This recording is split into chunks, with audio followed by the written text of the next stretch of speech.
don kada ka bada hanya zan sarki na cikin bukatarka Allah don kada ka bada hanya zan sarki na cikin bukatarka mijin na ana yalwa dan sanda.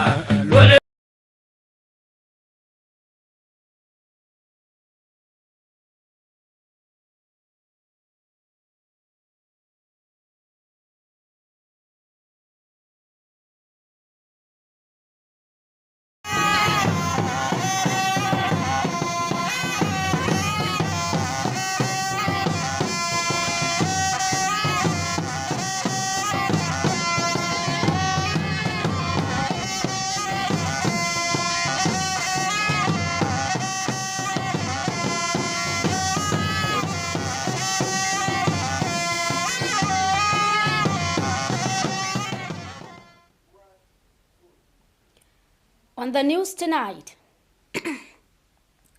Sokoto State Government calls for more contributions to the families of the fallen heroes. Sokoto Full Bay Development and Cultural Organization celebrates 2025 annual Pulaku Day to empower the nomadic community and the state. 50th anniversary of Niger local wrestling closes with Noura Hassan of Tawa State emerging as winner.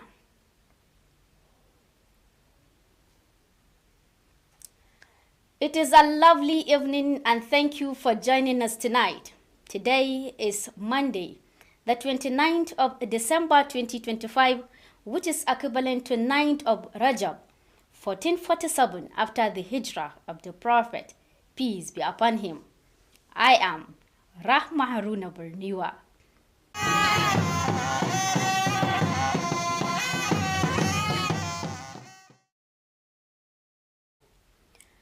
Governor Ahmad Aliu Sokoto has appealed to well-to-do individuals, the public and private sectors, as well as corporate organizations to donate generously in support of the families of fallen heroes. He made the appeal while launching the 2026 Armed Forces Remembrance Day emblem, an appeal fund at the banquet hall of the Presidential Lodge, Sokoto. Ibrahim Ahmad Aiken Allah has more. Represented by his deputy Alhaji Idris Muhammad Govir, Governor Aliu assured that the state government's commitment to doing everything humanly possible to ensure the welfare of the families of the fallen heroes. The governor said the gesture will go a long way in supporting the families of the fallen heroes. According to him, the annual event is organized in recognition of the sacrifices made by the fallen heroes to ensure that Nigeria remains a united and indivisible nation. He also stressed the need for all those who made pledges to redeem them to enable the attainment of the said objectives. The nation of Armed Forces Remembrance of the year 2026. The cash available with the committee is 1,760,000. In a welcome address, the State Commissioner for Home Affairs, Alhaji Muhammad Isa Tambagarka, said the occasion was organized in recognition of the sacrifices made by the fallen heroes. Alhaji Isa Tambagarka added that various activities had been lined up for the 2026 Armed Forces Remembrance Day celebrations. These activities are being observed with a view to appreciating the contribution made by the Nigerian Armed Forces to the unity, peace, and stability of this country. A total sum of 78.7 million naira was realized as donations during the launch. The highest donation of 10 million came from the Sokoto State Government, while members of the State Executive Council donated 6 million. The state chapter of the Association of Local Governments of Nigeria, ALGON, contributed 5.7 million. Other donations included 5.2 million from the Forum of Special Advisors and 5 million from the Sokoto State House of Assembly. Senator Aliu Magatakardawamuko, former Chief of Army Staff Lieutenant General Faruk Yahya, retired, permanent secretaries, and the chief launcher, who is also the managing director of ZVCC, donated 2 million naira each. We at the Fatima College of Arts and Sciences, we said it is with us that he loved all the Northern people. And by extension, you can say the how. And this just not the rhetoric, you can see what he have done in various aspects of health, if you talk about health alone. Ibrahim Ahmad Aikin Allah, Alu TV News. Now, the Jakadir Dallatu Foundation has conducted a screening exercise for women selected to benefit from its vocational training program and has also officially opened its vocational training center. The beneficiaries will be trained in areas such as tailoring, perfume production, stone crafting, catering, food processing, cosmetic production, and bead making. Amin Al-Hussein Amanawa will tell us more. Speaking at the opening ceremony, the chairperson of the foundation, Hajiya Rukaya Alhaji Bello Rijiya, said the center is designed to empower about 100 women with practical skills to enable them to become self-reliant. According to her, the beneficiaries will be trained in tailoring, perfume production, stone crafting, catering and food processing, cosmetics, and bead making. Hajiya Rukaya commended the beneficiaries for their impressive turnout and noted that the foundation, with the support of the Commissioner for Local Government Ibrahim Adare Latungo Bir, is committed to ensuring that the women not only become economically independent but also mentor others in the future. The Commissioner for Local Government Ibrahim Adare, who was represented at the event by Mansour Ibrahim Isa, praised the leadership of the foundation, described its chairperson as courageous and dedicated advocate for women's empowerment and community development. Also speaking, Idris Muhammad said the training program will help reduce unemployment by creating opportunities for self-employment, noting that the government alone cannot provide jobs for everyone. In his remarks, the Director of Examination at the State Ministry of Basic, Abdullahi Abubakar, said the ministry welcomes the initiative and call on the organizations to emulate the foundation's effort in promoting vocational education as a pathway to self-reliant. Aminu Alusen Amanawa, Alu TV News. Meanwhile, the present administration of Governor Ahmad Aliyu Sokoto has pledged to continue initiating several youth-oriented programs across the state. The State Commissioner for Skills Acquisition and Entrepreneurship Development, Alhaji Abba Mualladi, made this known at the graduation ceremony of 200 participants trained in various skills under a program organized by the Waziri B. Word Skills Development Center.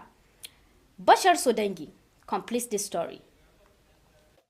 Alhaji Abba Mualladi said the aim of the training was to encourage youth to become self-reliant rather than waiting for white-collar jobs. The commissioner commended the leadership of the association for the initiative and assured them of his ministry's continued support. Speaking, the State Commissioner for Commerce and Industry Haruna Abbas Bashar disclosed that in the next fiscal year, the state government has designed several programs geared toward improving commercial activities across the state. Earlier, the coordinator of the program, Bashar Yusuf, said participants were trained in the production of pomade, detergent, cosmetics, air fresheners, and other small-scale trades. Also speaking, the chairman of the Sokoto North Local Government, Jamil Omar Gosta, represented by the Speaker of the Council, Bashar Altini, said the council will continue to introduce youth-oriented programs to enable youth people to become productive contributors to societal development. In his goodwill message, the Wazir in Sokoto, Professor Sambuwali Janedu, commended the association for organizing the training. In a vote of thanks, some of the participants expressed appreciation to the association for the opportunity and pledged to make the best use of the skills acquired for their personal benefit and that of the society. The event featured the presentation of the certificate to the graduates. Bashar Sodangi, Alu TV News.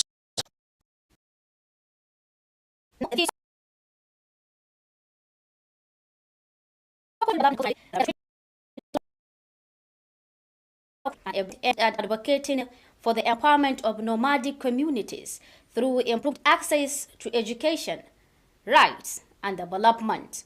Nazir Al-Hajisani reports that the celebration highlighted the need for positive social and economic development as well as behavioral advancement among Fulbe communities living in rural areas.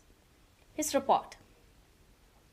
The Fulani people are widely known for their bravery, dedication, patience, and dignity in overcoming life's challenges. These enduring values continue to define Fulani communities, living peacefully and harmoniously among Nigeria's diverse population. Participants at the event emphasized the need to sustain and strengthen these virtues among the Fulani people. This message was reinforced through three key lectures delivered during the ceremony in English, Hausa, and Fulfulde languages. The first lecture was delivered by Professor Abubakar Riba, who spoke on parental involvement as a critical solution to bridging gaps in nomadic education, with strong emphasis on proper child upbringing. The second lecture was presented by Dr. Spiano Dukugushe.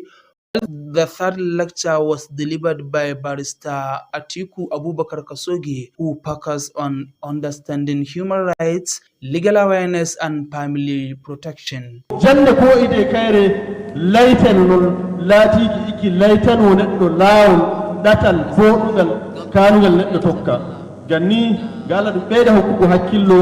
Earlier in his opening remarks, the Director Nomadic Education Agency in Sokoto State, Dr. Tambari Dukugushe, acknowledged the commitment of current administration of Governor Ahmed Aliyu Sokoto to improving access to education for nomadic Fulani communities. He disclosed that the administration has constructed 27 nomadic schools across the state. The event underscored the importance of cultural preservation, education, and legal awareness as key drivers of sustainable development within nomadic communities. Naziru Alajisani,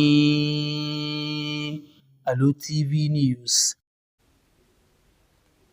And if you are joining us now, don't forget you are watching Alu TV live news, transmitting from Sokoto, the seat of the Caliphate. You can also view us on our social media handles at Alu TV on YouTube channel, while on our Facebook page, you can view us at Alu TV News.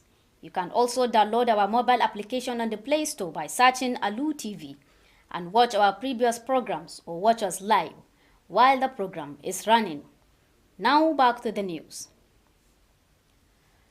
The Muslim Student Society of Nigeria has been commended for introducing a special Tarbiyya program aimed at promoting good conduct in Islam as part of its activities. The commendation was made by a former governor of Kano State, Mallam Ibrahim Shekarau, during the closing ceremony of the 81st National Islamic Vacation Course held in Dutse, the capital of Jigawa State. Our reporter in Jigawa State, Ibrahim Ahmad Aiken Allah, will tell us more. Speaking as the chairman of the occasion at the closing ceremony, Mallam Ibrahim Shekarau stated that the Muslim Student Society of Nigeria remains one of the few Islamic organizations still standing firm despite numerous challenges. He commended the society for its continuous efforts in training and mentoring its members. To Almighty Allah, by whose grace and permission we are assembled here this afternoon to witness the closing ceremony of almost a week program of our usual IVC. In his welcome address, the chairman of the local organizing committee and Amir of MSSN Jigawa State welcomed participants to the closing ceremony and prayed for their safe return to their various destinations. Also speaking, the Amir of the MSSN Azon, Ado Garba Nkaji, stated that one of the primary objectives of this year's IVC was to prepare participants for the realities of the modern world. This year's IVC was carefully designed to address the contemporary needs of the Muslim Ummah.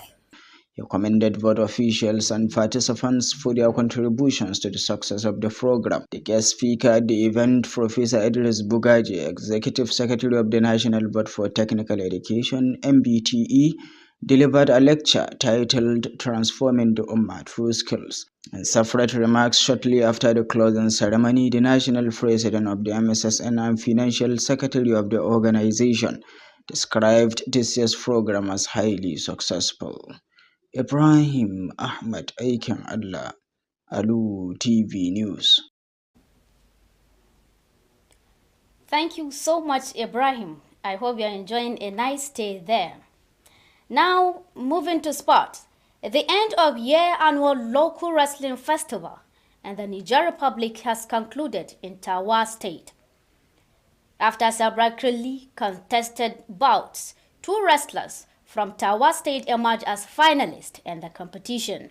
Ibrahim Wada reports that the national festival coincided with the 50th anniversary celebration of the long-standing event and also featured Noura Hassan of Tawa, who defeated his close rival Zakiru in the final bout. His report.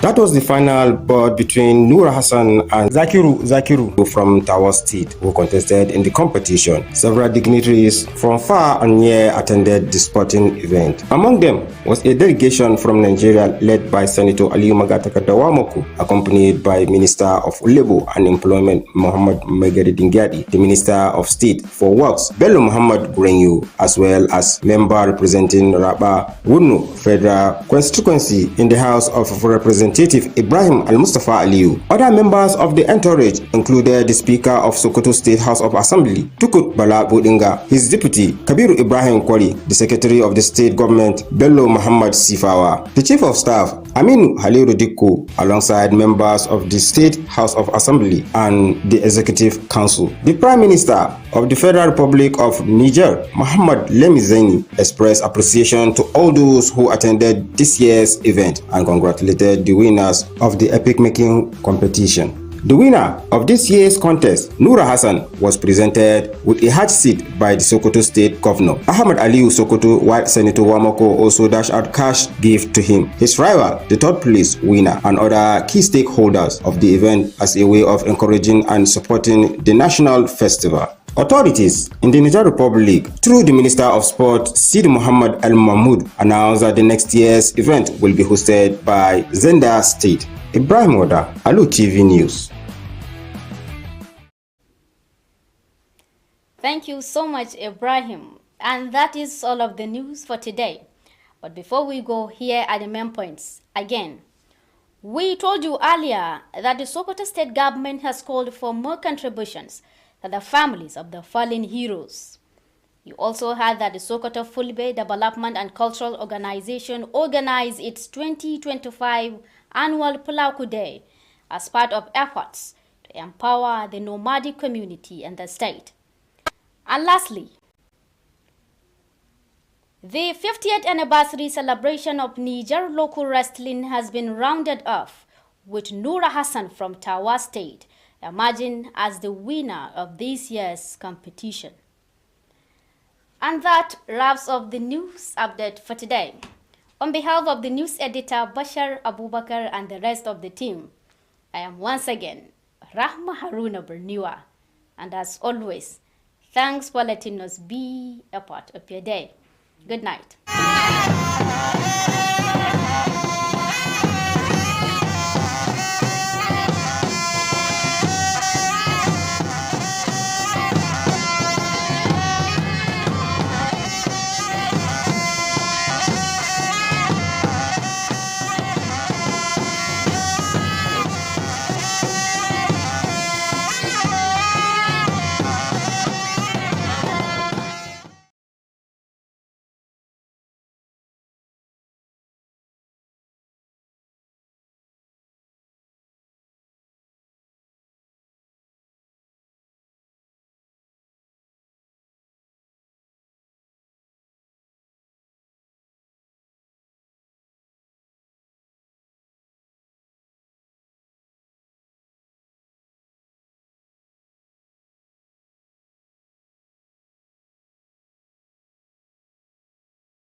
Gwamnatin jihar Sokoto ta bayyana bukatar da ke akwai na ƙara tallafawa iyalan 'yan mazan jiya. Ƙungiyar cigaban Fulani da al'adunsu ta gudanar da bikin ranar Fulaku ta wannan shekarar tare da ƙoƙari na ganin an ƙarfafawa ilimin 'ya'ya makiyaya da ke cikin al'ummar jihar Sokoto. Yayin da ake cika shekaru 50 da soma wasan kokowar gargajiya da ake gudanarwa a jamhuriyar Nijar, Nura Hassan da ya fito daga jihar Tawa shine zamo zakaran gwajin dafi a gasar kokowar gargajiya ta 2025 ta wannan shekarar.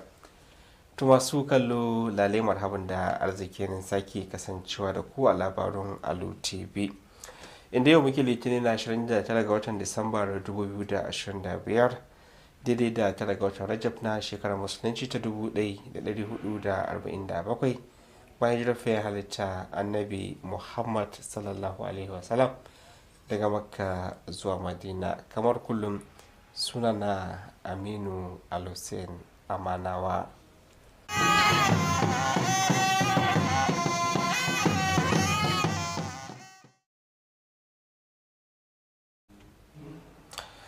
Gwamnan jihar nan ta Sokoto Dr. Ahmad Aliyu ya buƙaci masu hannu da shuni da kamfuna da sauran ma'aikatu haɗe da ƙungiyoyi da cewa su tallafa wa gidauniyar 'yan mazan jiya da suka hidimta wa ƙasar nan.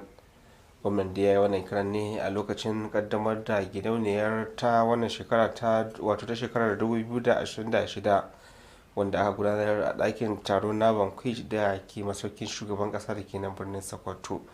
Wakilinmu Ibrahim Ahmad aikin Allah na kallaye da cigaban rahoton.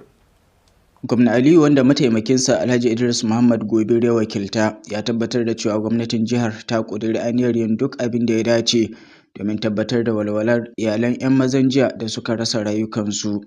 Gwamnan ya ce wannan gudunmuwa za ta taimaka matuƙa wajen tallafawa iyalan jaruman da suka sadaukar da rayukansu.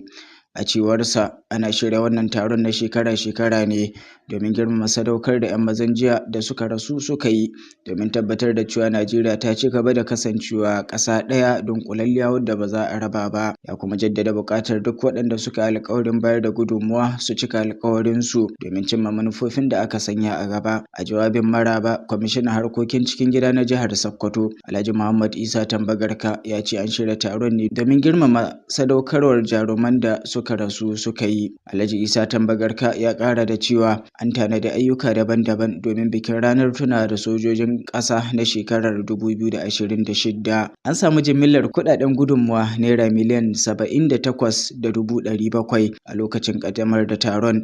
Mafi girman gudunmuwa wato naira miliyan 10 ta fito ne daga gwamnatin jihar Sokoto, yayin da mambobin majalisar zartarwa ta jiha suka bayar da naira miliyan 6. Ƙungiyar ƙananan hukumomi ta Najeriya wato Algon reshen jihar Sokoto ta bayar da naira miliyan 5,700 a matsayin gudunmuwa. Sauran gudunmuwar ta hada da naira miliyan 5,200 daga dandalin masu baiwa gwamnan jihar Sokoto shawara da kuma naira miliyan 5 daga majalisar dokokin jihar Sokoto. Sanata Aliyu Magatakardawa Makko da tsohon babban hafsan sojojin ƙasa Laftanar General Faruk Yahaya mai ritaya, sai kuma sakataren dindindin da babban mai ƙaddamarwa wanda shine manajan darakta na kamfanin ZBCC, dukkansu kowa ya ba da kuɗi naira miliyan 2. Ibrahim Ahmad aikin Allah, labaran Alu Tv.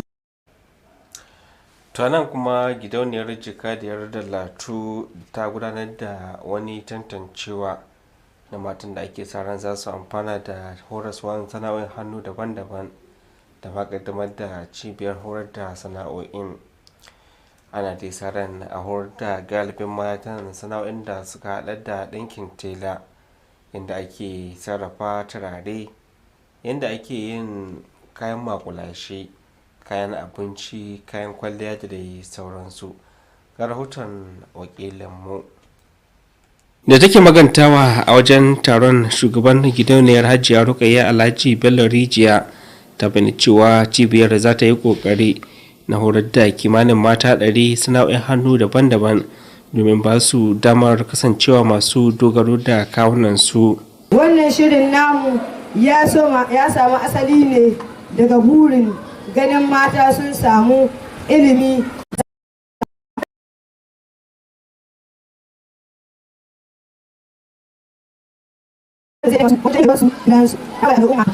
mun yi cewa mace ta samu sana'a, ta samu ƙarfin gwiwa, ta samu za ta samu mutunci kuma za ta zama ginshiki a cikin gida da kuma al'umma. A cewarsa daga bangaren sana'o'in da za a horas kuwa sun hada da bangaren ɗinkin tela inda ake yin turare, yin abinci, saka dutse, kayan kwalliya da dai sauransu. Hajiya Rukayya a da haka ta yabawa namijin kokarin waɗanda za su amfana bisa fitowar nasu, wanda a cewarta wannan shirin dai na samun tallafi ne daga gidauniyar Ibrahim Daɗe Adare da Latin Gobe. Tun da farko da yake magantawa kwamishinan lamuran ƙananan hukumomi na jihar Sokoto Ibrahim Daɗe Adare, wanda ya samu wakilcin Mansur Ibrahim Isa, ya yabawa namijin kokarin gidauniyar bisa kokarinta na ganin an karfafa wa mata. Kowa ya domin amfanin kanshi da al'umma baki daya. A nasa bangaren daraktan jarabawa na ma'aikatar ilimi matakin farko na jihar Sokoto Abdullahi Abubakar ya bani cewa ma'aikatar a shirye take a koda yaushe na mara baya da makira da kungiyoyi na tallafa domin samar da sauyi. Aminu Alusen Amanawa, labarun Alu Tv. Gwamnati mai ci ƙarƙashin jagorancin gwamna Dr. Ahmad Aliyu ta ɗauri aniyar ci gaba da fitowa da shirarun da ke da manufar inganta rayuwar matasa nan Sokoto. Kwamishinan sha'anin horar da sana'o'i da ma ci gaban masana'antu na ja Alhaji Abba Mu'allede shi ne wannan karan a lokacin bikin yayi ɗalibai 200 wanda aka horar sana'o'in hannu daban-daban ƙarƙashin shirin da Waziri B World Skills Development Center suka shirya a nan Sokoto. Wakilin mu Bashar Sudangi na kallayi da cigaban wannan rahoton. Alhaji Abba Mu'allede ya bayyana cewar an shirya shirin na bayar da horo ga matasan ne domin ba su damar su zama masu dogaro da kansu. Kwamishinan har wayo ya yaba masalon shugabanci na kungiyar da ta shirya wannan shirin, yana mai bayar da tabbacin cewar ma'aikatarsa a shirye take da ta bayar da dukkanin gudunmuwar da ake bukata. Da yake jawabi, kwamishinan cinikayya da masana'antu Haruna Abbas Bashir ya bayyana cewar a shekara mai kama idan Allah ya kai mu, gwamnatin jihar Sokoto ta fito da shirarwa daban-daban waɗanda za su taimaka wurin haɓaka harkokin kasuwanci a faɗin jihar nan.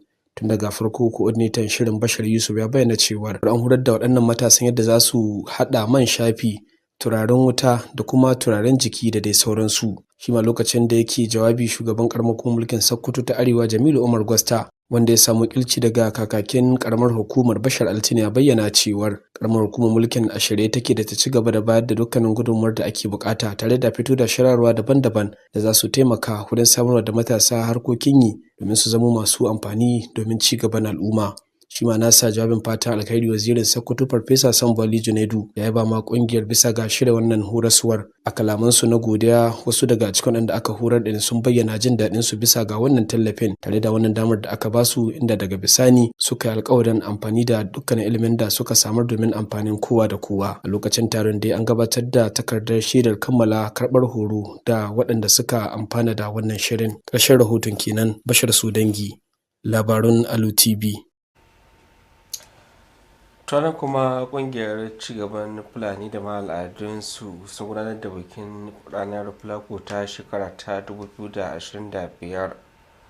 Bikin dina da manufa ne na karfafa hanyoyin ganin an inganta ilimin 'ya'yan makiyaya, musamman ta hanyar ba su damar ganin sun samu ilimin da 'yancin su da ma samar musu da ci gaba.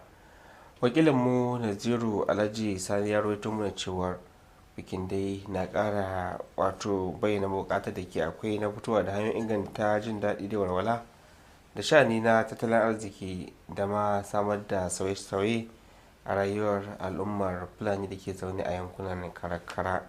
Ga rahoton Nazirun.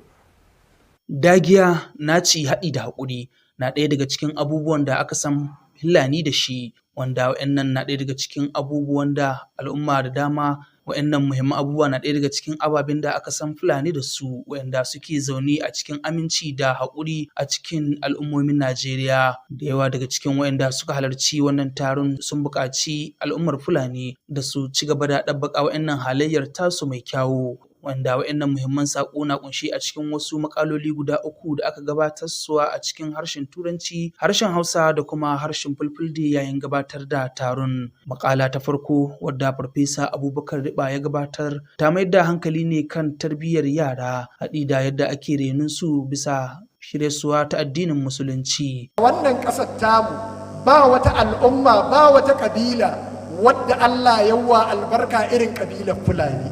Da makala ta biyu kuma Dr. Spiano Dukku shi ne ya gabatar da ita. Janne ko ide kaire laiten non latiki iki laitano neɗɗo laawol ɗatal boɗugal kanugal neɗɗo tokka ganni gala ɗum ɓeyda hokkugo hakkillo. Yayin da makala ta uku ta samu gabatarsuwa daga barista ya mayar da hankali kan fahimtar 'yancin ɗan adam, sanin doka da kuma kare iyali. Tun a farko a cikin jawabinsa na maraba, daraktan hukumar bada ilimin karkara Dr. Tambari Dikko Goshi ya bada ƙoƙarin gwamnatin jihar Sokoto wadda ƙarƙashin jagorancin Ahmad Aliyu Sokoto ta gina makarantu 27 a faɗin jihar Sokoto. Yanzu haka na buɗe makaranta kusan 27 kuma wasu na nan sun kawo takardunsu suna son a buɗa musu don format ɗin da muke yi ni kan ce musu duk inda adda enrollment na yaran Fulani in sun wuce 50 zuwa 100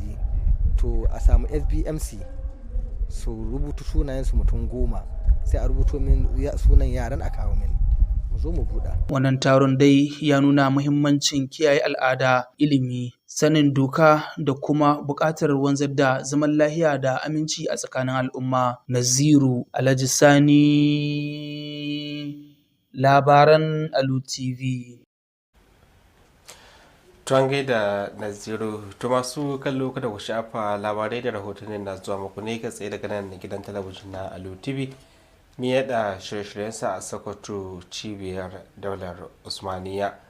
Ku bibiye mu a shafukanmu na sada zumunta musamman a YouTube Alu TV News, sai ma Facebook shi ma Alu TV News. Kaza da za ku iya sauki manhajar mu idan kuka rubuta Alu TV domin kallon labarai da rahotanni da ma sauran shirarren mu a kowane lokaci a kuma duk inda kuke. A nan kuma an yaba wa kungiyar ɗalibai musulmi ta ƙasa MSSN bisa ƙoƙarin fitowa da wani shiri da ke da manufar inganta rayuwar musulmai a ɗaya daga cikin ayyukan da take gabatarwa. Tsohon gwamnan jihar Kano Malam Ibrahim Shekarau shine da wannan yabon a lokacin rufe bikin wato course ɗin na IBC karo na 81 na ƙasa wanda ya gudana a Dutse babban birnin jihar Jigawa. Rahoton Ibrahim Ahmad aikin Allah. Da yake jawabi a matsayinsa na shugaban taron a wajen bikin rufe shirin, Malam Ibrahim Shekaru ya bayyana cewa kungiyar ɗalibai musulmi ta Najeriya MSSN na daga cikin kalilan kungiyoyin musulunci da har yanzu ke tsaye wurin tabbatar da ayyukansu duk da tarin kalubalen da suke fuskanta. Ya ba kungiyar bisa jajircewar ta wajen ci gaba da horar da tarbiyyar mambobinta. A jawabinsa na maraba, shugaban kwamitin tsara taron kuma Amir na MSSN jihar Jigawa ya yi maraba da mahalarta taron tare da yi musu addu'ar komawa gida lafiya. Haka kuma shugaban kungiyar MSSN shiyar Ezon Ado Garba yan kaji ya bayyana cewa ɗaya daga cikin manyan manufofin IBC na bana shine shirya mahalarta domin fuskantar hakikanin yanayin rayuwa a yanzu da kuma tabbatar da tarbiyyar musulunci. Ya kuma yaba jami'ai da mahalarta taron bisa gudunmuwar da suka bayar wajen nasarar shirin. Babban bako mai jawabi a wajen taron Farfesa Idris Bugaji, babban sakataren hukumar kula da ilimin fasaha ta ƙasa wato NBTE, ya gabatar da lacca mai taken sauya al'umma ta hanyar ƙwarewa a ɓangaren sana'o'i. A jawabansu daban-daban bayan kammala bikin rufe shirin, shugaban ƙungiyar na ƙasa da kuma sakataren kuɗi na ƙungiyar sun bayyana shirin na bana a matsayin wanda ya samu gagarumar nasara. Ibrahim Ahmad aikin Allah, labaran Alu TV. To bangaren wasanni kuwa a jamhuriyar Nijar an kawo wato gashan gasar dan ta shekara-shekara da ake gudanarwa ta wato kokowa a tawa da ke jamhuriyar Nijar din. bayan dai ɗaukar dogon lokaci ana fafatawa da ma gabzawa. A ƙarshe dai kusan an samu zakarun da suka kai fafatawa ƙarshe a gasar kokowar gargajiyar.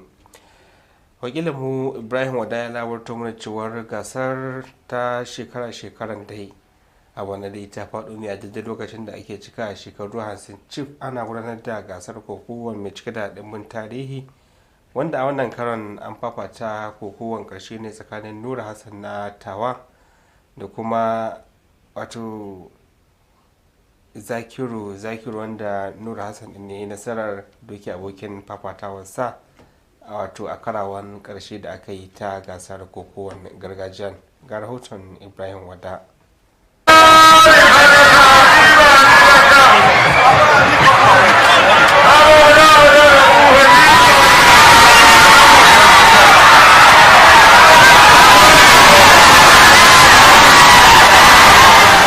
Wannan ne fafatawar ƙarshe tsakanin Nura Hassan da Zakiru daga jihar Tawa, inda suka gwabza a gasar. Manyan baƙi daga sassa daban-daban sun halarci wannan gagarumin taron wasanni. Daga cikinsu akwai tawaga daga Najeriya ƙarƙashin jagorancin Sanata Aliyu Magatakarda Muku, tare da ministan Kwadugo da ayyukan yi Muhammad Maigari Dingyadi, ministan ƙaramar hukumar ayyuka Bello Muhammad Gudanyo, da kuma ɗan majalisar wakilai mai wakiltar mazaɓar Raba da Wurno Ibrahim Almustafa Aliyu. Sauran membobi tawagar sun hada da kakakin majalisar dokoki jihar Sokoto Tukur Bala Bodinga, mataimakinsa Kabiru Ibrahim Kwari, sakataren gwamnatin jiha Bello Muhammad Sifawa, shugaban ma'aikatar gwamna Aminu Haliru Dikko, tare da yan majalisar dokokin jiha da membobi majalisar zartarwa. Premier Ministan jamhuriyar Nijar Muhammad Lemi Zain ya nuna godiya ga dukkan waɗanda suka halarci gasar na bana, tare da taya zakarun gasar murna bisa wannan babbar nasara tarihi. Zakaran gasan ta bana Nura Hassan ya karbi kujerar aikin haji daga gwamnan jihar Sokoto Ahmad Aliyu Sokoto, yayin da Sanito Wamoku ma ya bashi da abokin karawarsa da wanda ya zo na uku da sauran masu ruwa da tsaki na gasar kyaututtukan kuɗi domin karfafa gwiwa da tallafawa wannan biki na ƙasa. Hukumomin jamhuriyar Nijar ta hannun ministan wasanni Sidi Muhammad Al-Mahmud sun sanar da cewa jihar Zanda ce za ta ɗauki nauyin gasar a shekara mai zuwa.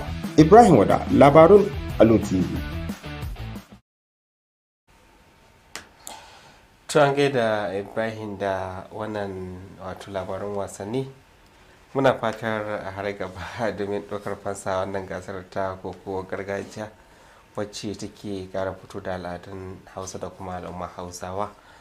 To masu kallo da kuma wannan ne labaran na wannan lokacin da suka kammala, amma kafin mai sallama tun da farko mun labarta muku cewar gwamnatin jihar Sokoto ta bayyana bukatar da ke akwai na a tallafa wa iyalan 'yan mazan jiya waɗanda suka hidimta wa ƙasar nan.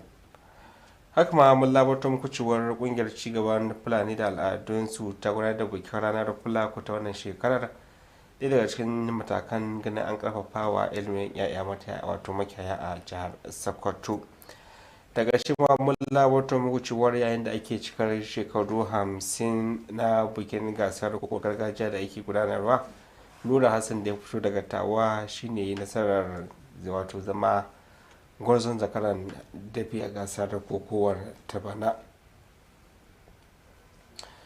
To amma da editan labaran Bashir Abubakar da ma kafata ne yan uwa abokan aiki da suka tallafa wajen samun nasarar shirin, kamar kullum Aminu Alusin amana ki muku fatar mu ci gaba da kasancewa cikin amincin Allah.